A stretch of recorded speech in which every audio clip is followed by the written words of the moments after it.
Paul Thurrott and his tip of the week. Answering a question we all have. Yeah, you had asked me earlier, should I get or should one get an Xbox One S, or should they wait for Scorpio? And obviously, it depends on who you are and how involved you are in this stuff, whether you already own an Xbox One and so forth. And so I think as far as, people who are Microsoft fans or Xbox fans, I mean, the no-brainer aspect here is that you're going to get one of these things, right? They're all Xbox Ones, and so they'll all run the same software. It's just a matter of timing. It's a matter of cost. I mean, obviously, if you can't afford to spend $300 or more, you're not going to get either one of these things anytime soon. But for the people who haven't bought an Xbox One, I mean, I'd jump in at the S level. I would get this new one right now. No, but I have I have one now. So now what should I do? So for you, I would say wait. I don't think unless you want to wait. Well, okay. Here's the thing. Yep. If you're getting an HDR, one of these new UHD 4K HDR TVs. Right. You might want. Yeah, now, you might want are we going to see a lot of HDR games? I mean, of course, the game has to be HDR and 4K, right? I could be completely wrong about this. I believe they only announced one of the show, but I think there's going to be a lot. I do think that's something that can be added to games fairly easily. So you know what? They've kind of missed the boat on that would have been good. Building in one of the new Blu-ray UHD discs into there. Actually, it is. It is? It will do that, yep. Okay, then that's the reason to buy it, because for $500, you could buy a Blu-ray UHD player. For $300, you get. So I'm going to actually get the Xbox because as soon as I get a TV that can support it, I think it was the PS3 when the PS3 first came out. It was actually cheaper to get a PS3. Yeah, it was the best Blu-ray player. Blu-ray player. Yeah. My Blu-ray player is still a PS3. So, yeah, right. Yeah. So, like I said to you earlier, I mean, and I don't know what your living room setup is like, but one of the big problems with the Xbox One today is it's just too big, it's too hot.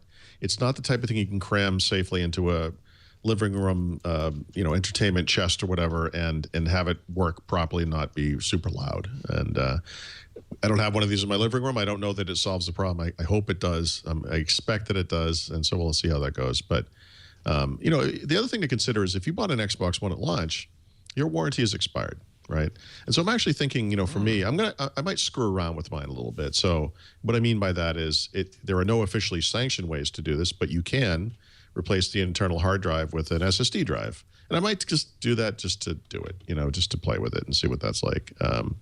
But it depends on where you are with the Xbox One, frankly, and how important this stuff is to you. The other thing about the Scorpio thing to remember is that we don't know how much it's going to cost.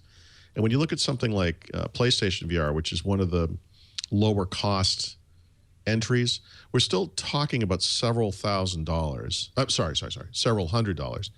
And we don't really know how well it's going to work compared to these other solutions we've seen, Oculus Rift and HTC Vive and so forth. So there's a lot of unanswered questions about the next one. And I think I wouldn't base my buying decision on that unless you literally just bought an Xbox One and it's working great for you, and 18 months that's the right amount of time.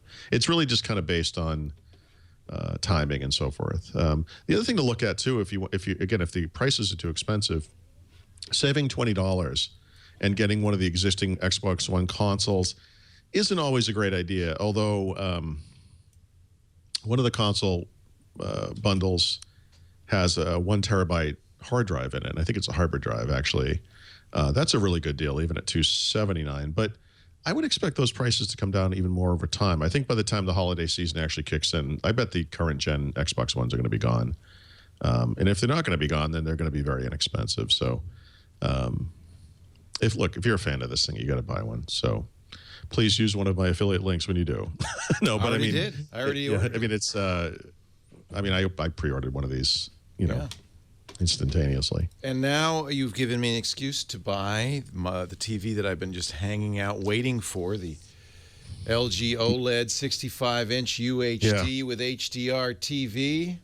So only $4,500. Yeah, not spending that much on a TV. But my kids and I, and not my wife, have been silently praying and actively working to ensure that our current TV dies as quickly as possible. Yes. So that we can upgrade. Exactly right. And it's one of those weird things, like you turn it on and there's no volume, you turn it off, turn it on, the volume kind of fits and starts, you turn it off, turn it on, and then it's fine, We think it's on the way out, but it's not happening quickly enough. Right. And right, I know. I'm hoping that some combination of a new TV and this Xbox will be, 4K Netflix, 4K Amazon Video. You know what? You put me over the top with the fact that it supports Blu-ray UHD, the new format. That is huge. That's huge. Yep. It's almost as exciting as when my Xbox 360 supported HD DVD.